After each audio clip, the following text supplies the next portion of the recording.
Salut tout le monde, j'espère que vous allez bien. Je reviens pour une nouvelle vidéo pour mes favoris du mois de mars. Donc je vais commencer avec mon premier produit.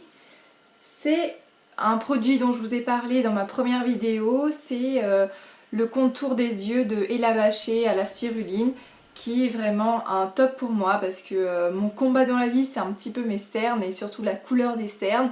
Et c'est vrai que il décongestionne vraiment la cerne et il enlève cette couleur violine au fil du temps et ça c'est vraiment top, donc je le rachèterai sans problème, donc c'est sûr que c'est mon premier favori.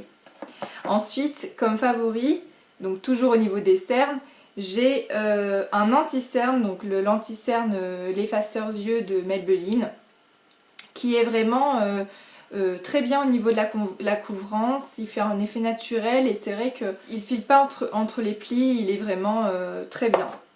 Ensuite, un troisième favori, c'est tout simplement une bête éponge de Monoprix. J'utilise pas de Beauty Blender, mais j'utilise donc une éponge qui donne vraiment un effet naturel. Bon, c'est vrai qu'aujourd'hui j'ai pas particulièrement un maquillage naturel, mais ça permet au maquillage de vraiment se fondre dans la peau, donc ça unifie très bien. Ensuite, un troisième favori, c'est le mascara volume déployé de chez Yves Rocher, qui est vraiment parfait je trouve pour mes cils. Il redéfinit vraiment les cils, il fait pas de paquet et il reste naturel. Moi je trouve qu'avec mes cils ça reste naturel. On voit qu'on a mis du mascara mais ça va. Et puis toujours, au niveau des yeux et du regard, donc j'ai beaucoup apprécié utiliser le Natural Brow Shaper de Bobbi Brown, donc vous l'avez bien vu dans ma première vidéo si vous l'avez vu. Et donc je l'ai aujourd'hui, il reste naturel, il comble vraiment les petits trous qu'il pourrait y avoir et il redéfinit les sourcils tout en les fixant, donc c'est vraiment tout ce qu'on attend d'un mascara pour sourcils.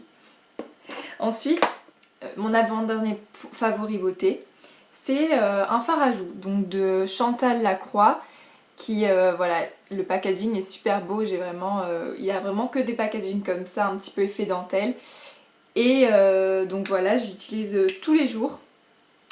Donc il y en a 4 comme ça, donc je vous ferai un close-up pour que vous voyez bien. Donc, soit on peut les utiliser un par un, mais moi personnellement je mélange tout et je le mets directement, donc voilà, c'est un peu ce que j'ai aujourd'hui aussi.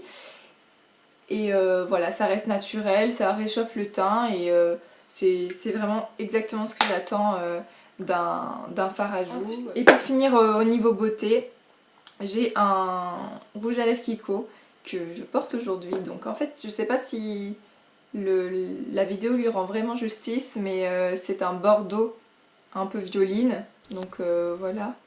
Il est vraiment très joli et donc j'aime bien parce qu'il va bien à ma carnation, il est très confortable, très hydratant et au niveau de la tenue elle est quand même assez bonne, donc pour le prix environ 3,90 €, je trouve ça vraiment pas mal. Donc pour finir, j'ai un favori random, donc c'est le bouquin 50 nuances de Grey de Elle James. Donc tout simplement j'ai vu le film et je suis un peu restée sur ma faim au niveau de l'histoire, etc. J'avais besoin de plus de détails, donc j'ai demandé à une copine de me passer le bouquin et c'est vrai que je suis bien contente de le lire parce qu'il y a beaucoup de choses qu'on ne dit pas dans le film et je comprends que les gens qui aient lu le livre avant soient déçus du film du coup, mais bon, pour le coup moi je suis dans le bon sens et j'aime beaucoup ce bouquin. Si vous aimez les romances améliorées, je vous le conseille vivement. Donc voilà, c'est fini pour mes favoris du mois de mars. N'hésitez pas à me dire vos favoris en commentaire et je me ferai un plaisir de vous répondre. Donc je vous dis à la semaine prochaine, ciao!